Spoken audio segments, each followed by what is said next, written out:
Yes. Don't make fun of me. Stop. I mean, just because you told me not to doesn't mean I'm not going to. See, I put up with this every week. Every week. Stop. Jamie's not here. Not every week. More like every other day. Oh, my God. See, this is why she's a sidekick. You know, she's not a full-fledged member. She's not a partner. She's not anything.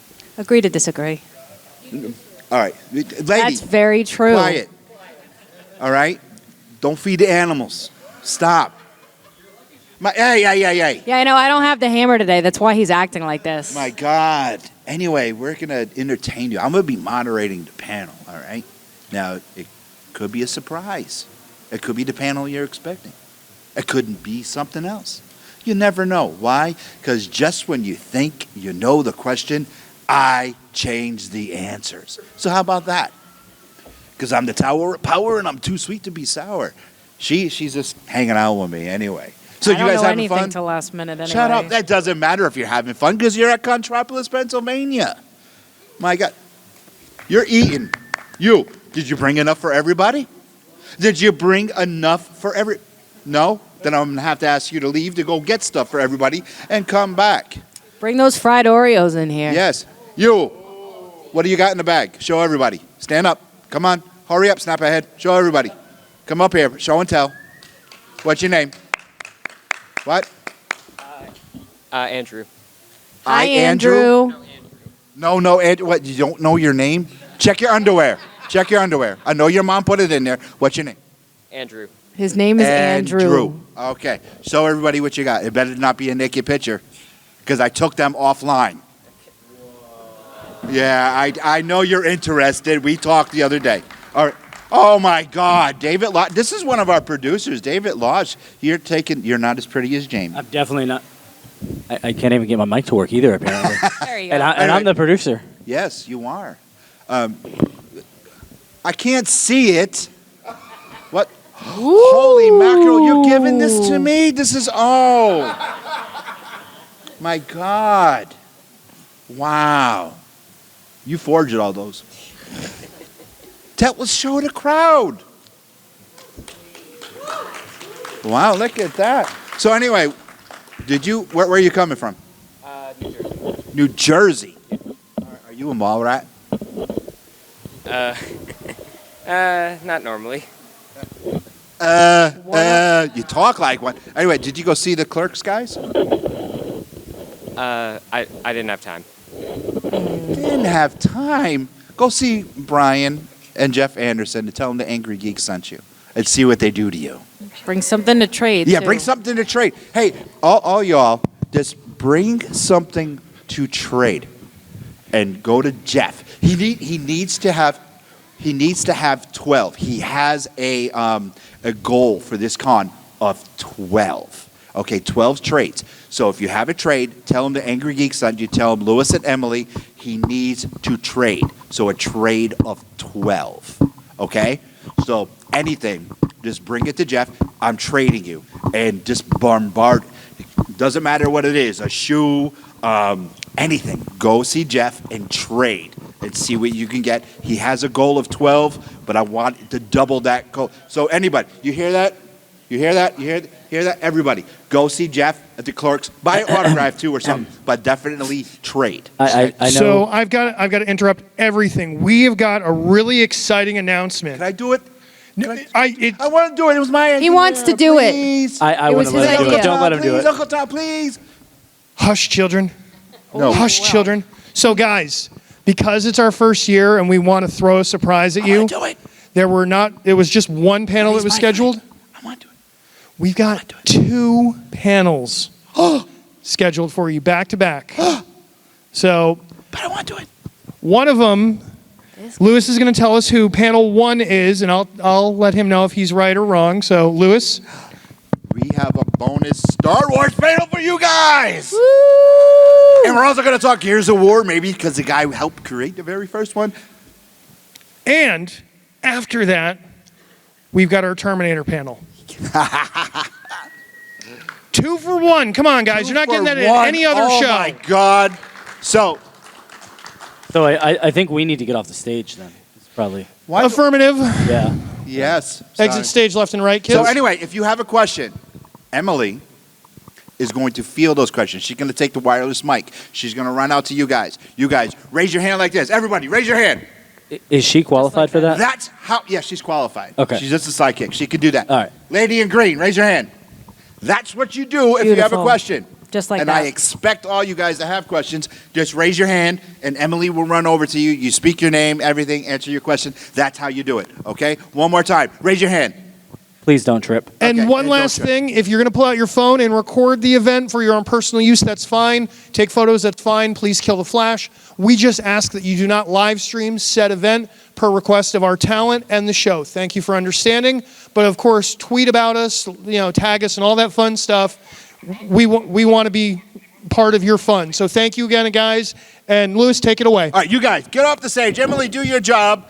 And first, without further ado, the droid you all know and love from The Mandalorian, from the book of Boba Fett, and more soon to come, your friend and mine, the one and only Chris Bartlett!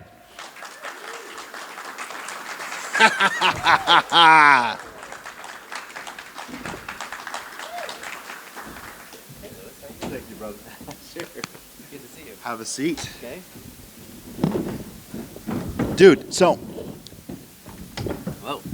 not that I didn't believe you, but you had a hand in creating Gears of War, the original name. Did anybody there notice? Did anybody see? Because you all take your dork and geek things off if you didn't know that. So you want to talk about that for a little bit? I know you and I did, yes. but these people apparently didn't know. Oh, well, my day. I work with Cliff. I worked with Cliff for many years. His office was right across the hall from mine. But yeah, my day job is I'm an art director in video games, and I got my start in games with Gears of War. I designed all the targeting reticles and heads-up displays and for ships and vehicles and weapons for everything in Gears of War. And so after you and I first met, I went back and played the game, and I wait for the credits to come up, and I paused it. And then remember, I took the snapshot, and I texted, hey. Yeah, yeah. Yeah. And then in Gears 2 or 3, there was a bunch of collectibles that you could also find in the game. And so I designed everything that you could find in the game. So I just had they gave me a list of things you could find, and then I designed what they look like and then created all of them for the game. And that was a lot of fun too. Yeah, that's cool, man. Yeah. Your most memorable moment being in the 3PO suit. Oh, now we're switching gears. Yes. Pardon the pun. Yes. Most memorable moment. There have been several. I was on the Oscars in 2016. I was going with the other one. I was thinking the other one. Yeah, I know. Okay. Presenting on the Oscars, and then I also was invited to the White House by President Obama, and met with him and Michelle and the first family. We were passing out candy on Halloween, and the White House staff party. That was really fun. Yeah. All right. Now I want to trip them up a little bit here. I was going to go back to Gears, but then I forgot my question. Oh, well, the story about at the White House, they told us that Lucasfilm told us, we're going to Washington, D.C. Are you available on Halloween in Washington, D.C.? And I said, yes. I figured it was at the Smithsonian or something. And then she said, it's going to be at the White House, but we don't know the president's schedule or anything. So I go down to suit up in the costume with Chewbacca, who doesn't wear any pants, so he doesn't have to really put on much. And then I get on the elevator with two stormtroopers and our representative from Lucasfilm. And we don't know the president's schedule or if he's even going to be there. So we're riding up on the elevator, and the doors open one floor early, and there is standing President Obama. And this is the first time I realize he's even going to be there. And he goes, whoa. Can I get on with you? And so he came in and stood next to me. And I'm like, this is the President of the United States in this tiny elevator and I have these pokey elbows. I don't want there to be an international incident where I injure the president. But anyway, so then he said, "You all look awesome." And I was like, "Hey, why, thank you." and then we get off the elevator, and I said to Mary, the woman from Lucasfilm, "Why, he seemed very friendly," which is a callback to another line that 3PO said about a certain administrator of another facility. And anyway, so we were cracking up. But then later we went to get a picture with the first family, and he's such a, regardless of your politics, he is a very warm, friendly guy who is a true Star Wars fan. Because a lot of times when people meet C-3PO and they're a casual fan, they say, you're R2-D2, or you're 3CPO, or CP3O. But he got it right. He said, C-3PO, can you stand next to me? And then he said, oh, wait, can you say something to Michelle for me? And I said, why, it's our pleasure to be here. Thank you for the invitation. And so we had this big laugh, and then we had a picture. And I was like, oh, my gosh, I got a picture with the president. I can't wait to get this photo. And it took a year and a half for them to send it to me. In the meantime, nobody believed me that I had, spent time with the president. But that's one of the more notable moments. You once told me that when you were filming, which you thought was Mando Season 2, it wasn't Mando Season 2. It was actually Book of Boba Fett. Oh, we thought it was Mando Season 3. Mando Season 3. Because we just finished Mandalorian Season 2, and then it's first day on set of a new, we thought, season. And they said, Chris, we want you to go down to set. I walk down these steps, and I realize I'm in Jabba's palace, and there's Boba Fett sitting on a throne. And at this point, no episodes of Boba Fett had aired yet, and Lucasfilm and Disney, they only tell you the parts that you're filming. They don't tell you the whole story of everything else that's going on. So I was like, well, where are we? What's going on? This is incredible. Boba Fett is sitting on Jabba's throne. And then they said, well, this is, Boba Fett has his own show. And we were like, oh, okay, wow. That's remember, incredible. you guys have questions. Raise your hand, Emily. Yeah. Em. What's your name? Hi, I'm Pete. I didn't mean to make that explosive. Geesh. So you start in art directing for video games, and then you are also doing character acting. You say that art directing is your day job. Are you still doing art directing? And then kind of as a side note, is acting is that a passion that turned into a secondary career for you? Or do you one day went, you know what, I want to be on camera now? That's a great question. I was doing the game work, and then I would come home and have dinner with my kids, and then I'd tuck them into bed and tell them stories and do our whole thing, and then around 10 o'clock, then I would go out and work in the garage until 2 a.m. building my own costumes.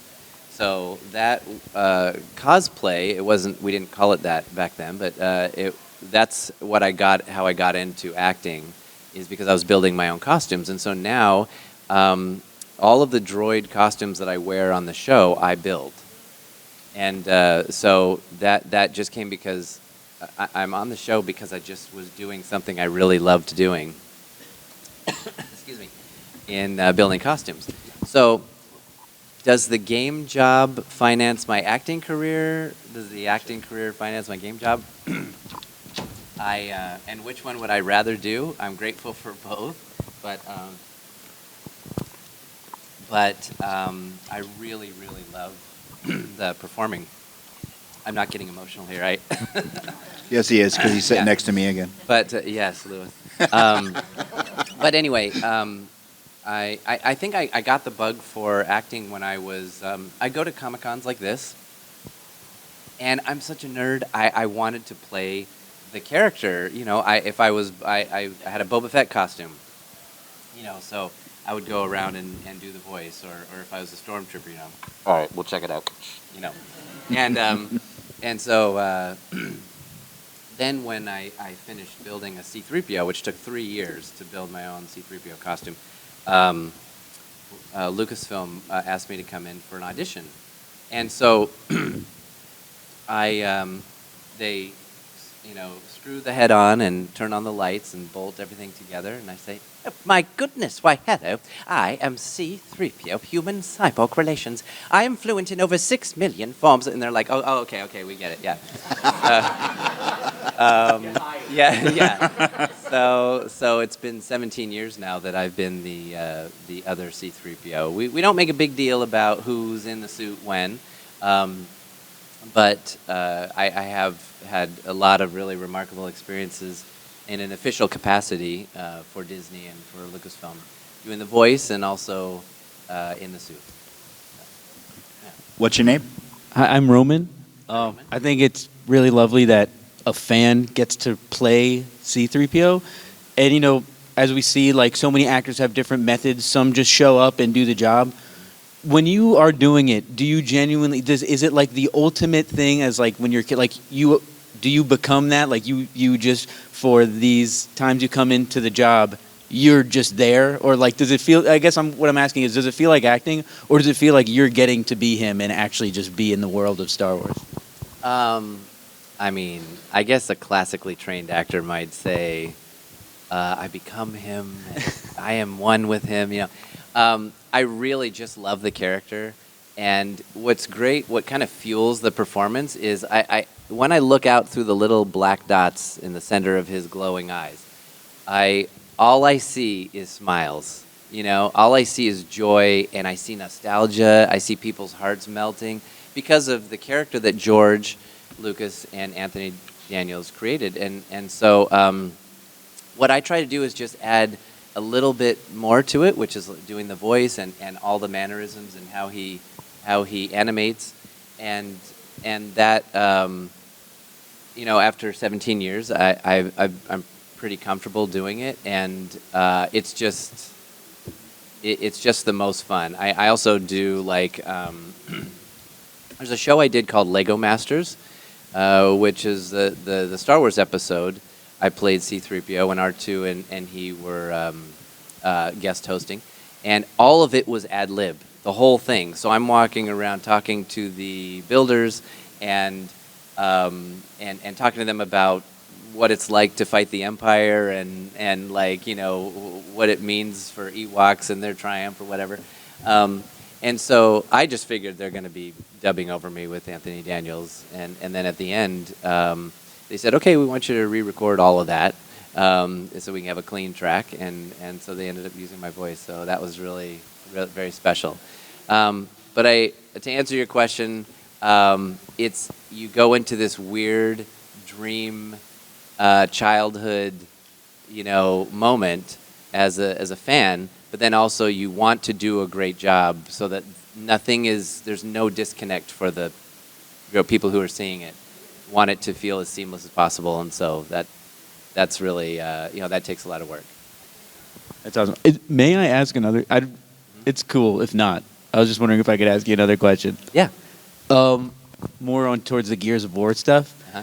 When you're saying like I was tasked with making this and that, like how long is the process of creating these things in the video game, and like is it a constant back and forth between people of the team, like no, it needs to be this size or this way. Like, what's that process Well, it takes about 4 years to do a game that, average, about 4 years to do a game that is a new IP or a new game. It's not like a sequel to something else. And then after that, it's like 2 years to do a sequel because you already have a lot of assets that you've already created.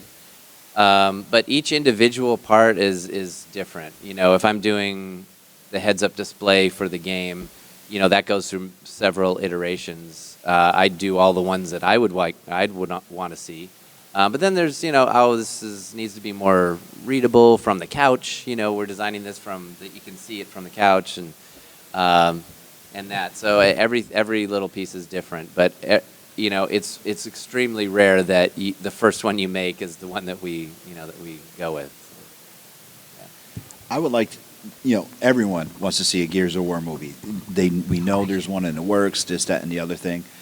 If there is, do you think they would call you back to help with something? I don't think so. One, because I'm busy, but also they have cinematic teams that are and graphic artists and that would be working on it. Say we need to go back to basics. Go back to the Yes. original. Get Chris. I would love to. I would love to know. work on That it. would yeah. be awesome. Before we get to our next question, you are so passionate with your fans, not just about what you do, but with your fans. You take so much time when people come over to your booth, and you sit there and you talk to them, and you get involved with their cosplay and everything. And on behalf of the fans, I just want to say thank you. Oh. Because, dude, your line is huge, but you just sit there and you, oh my God, how long did this take you? And how I seen it firsthand. And if no one ever thanked you, I want to thank you on behalf Thanks, of them. Lewis. Yeah. I mean, the thing is, thank you. The thing is, I think about what I would want my experience as a fan to be, to meet someone from a show that I really loved, and especially if I had built a costume that was inspired by that show, what would I like that experience to be? And now, as an actor, I recognize how long it takes to build a costume, especially one that you make yourself, and sometimes that's enough for some people. Like I built a costume, and now I'm here. And for me as a performer, I'm like, okay, now I want to take this just a little further. You've built this costume, and now I want to see you push the character through this costume. So all that takes is like a little bit of action. Sometimes we say, all right, let's take a photo, and then, we're like, no, okay, you are a Mandalorian, no, like you are Death Watch, or you're, one of those characters, and I want to see you in action, like with purpose, and like you're, that kind of thing. And then I take a little video of them doing that, and then I show it to them, and then people realize, oh wow, this adds so much more to just do a tiny bit more of the character. So that's why at Comic-Cons I like to say I go around collecting characters. Like Peter Griffin? What? Yes, like Peter Griffin. That was awesome. So yeah, that's what I. All right, well, I just wanted to say thank you on behalf of Oh, thanks. All right. What's your name? Hey, Chris. I am also Chris, so big fan of the name. Okay. Go Chris Army. I was curious, do you have a relationship with Anthony Daniels? And also, is there anything that you tried to, in your interpretation of C-3PO, you tried to take from him? Like, I have to kind of match that. And is there anything that you tried to kind of make uniquely your own? To answer your first question, Anthony Daniels and I don't go to the movies together. We have worked together several times, but I really, really admire his work, and I feel so honored to just share just a little bit, or give just a little bit to this character. And so yeah, we've launched airplanes together. We've launched Star Tours together at Disney World. We've done commercials together and the Oscars and things like that. And so I've read his book, but as far as that's probably the extent of our relationship. Sure. And what was the second part? So the second part was, in becoming C-3PO, was there something that Everything. Anthony did with it? Everything. You wanted to match it as Yes. closely as possible. Okay. So before I even had any idea that there would be an audition, I was just doing it for fun. So I would listen to the films in my car 80 minutes a day in my commute. I would listen to his voice and just try and get closer and closer. Sir, this signal is not used by the Alliance. It could be an Imperial code. Just try to get closer and closer. And then the other part of it was, as a nerd, I would his.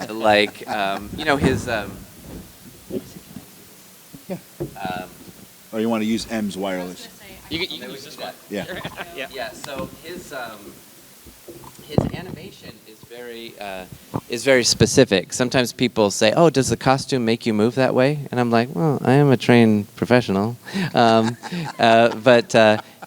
C-3PO has a very particular stance, and everything is separate. So his arms are separate from his chest, his head is separate. So, you know, when you see C-3PO, he's looking around and walking like this, and hello, hello, you know.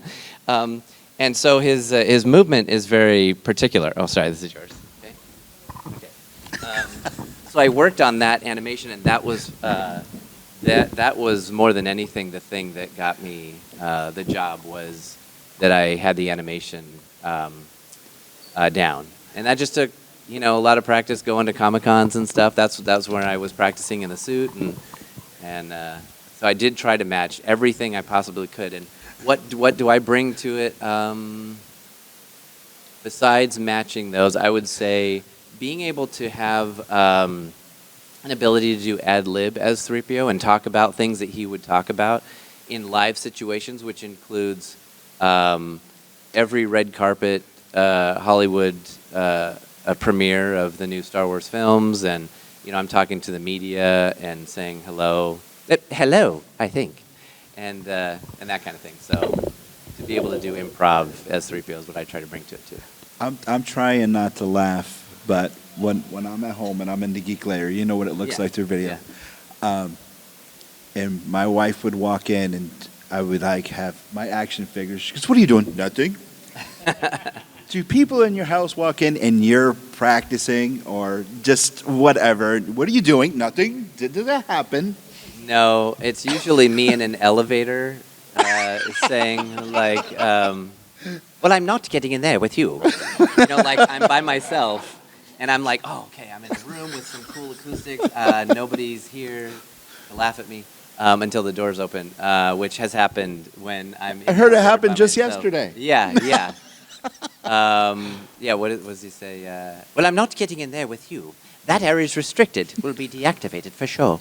And I'm just doing it because I'm trying to work on the voice and stuff. You know, and then the door will open, and nobody's in there but me, and somebody's waiting to get on, and like they heard. I was just thinking when you were over there moving around, I was like, oh, God. I was like, I wonder if that happens. I'm like, are you playing? No, I'm not playing with my No problems. No problems at home. That, no. We or got in public. All right, we got 5 minutes left. Got another question right there to the young lady in the start. Hey, you're wearing a Star Trek shirt and you're a Star Wars fan. What the heck is wrong Wrong with you? show. What's your name? Rosalind. Hi, And Rosalind. it's kind of a segue to the question from back there. Do you ever actually dream at night that you are your character and then kind of wake up like a little befuddled, like, am I me or am I my character? It's more that I have a lot of dreams that I'm on set because there's a lot of pressure when you're on set. Not only that you know you do a good job, but also the pressure of the actual suit on you. But sometimes they're dreams like I'm in 1953 and I'm from the future, and people don't know, you know, what I know. Anyway, I have weird dreams, but never. I have a lot of dreams that I'm on set, but not that I'm confused who I am, because I feel like I have a real good sense of who I am personally. So anyway, but I do love being on set. The thing with being on set is you know the thing with the technology with the volume now. Okay, so we have practical sets or practical set pieces and things. And then we have the volume around us. So when I play Q90, I get in a practical cockpit with all the buttons and all the levers which actually work, and I tested all of them. And then out there is space. You know, there's stars out there, and it's literally because of the volume. And so when I say jumping to hyperspace now, all the stars stretch to infinity, just like we see in the films. And you don't even have to pretend. It feels like I'm really doing this. So that's the real fun part of filming. Yeah. All right, we have one last question. Then, unfortunately, Chris has to go. Yes. What's your name? Hi, sir. I'm Katie. I have a question for you. What are some of the games that you have worked on that everyone would know? Oh. Good question, Katie. You look very familiar, too, by the way. I worked on the first 4 Gears of War games, and then I worked on the Tomb Raider reboots, Rise of Tomb Raider and Shadow of Tomb Raider. And then I also worked on Unreal Tournament 3. I worked on Fortnite. In fact, one of the Easter eggs I put in Fortnite is still there after all these years. And then I'm currently working on a new Star Wars game. Say or no? It doesn't have a name, but it's not Survivor. See, when we talk, he sometimes like gets on the borderline of No, I don't. spoiling. I don't do that. No, I don't. I don't know what you're talking about. Last night during his other panel, he was like looking at me when somebody else slipped. It was funny. Yeah, new Star Wars game, and I'm trying to think of what was right before. Oh, yeah, duh. Also, I worked on Call of Duty, Modern Warfare, and Warzone, the one from 2019. I designed all of the, again, all the heads-up display stuff and targeting and all that, and the store and all that. So, yeah, a lot of fun. Good question. All right, guys. Chris got to go back to his table. Just hang out here for the Terminator panel. But please go to Chris's table, ask more questions down there, buy an autograph, take a picture, and just he's an awesome cat, and I love him to death. So go say hi to him down there, okay? Thank you.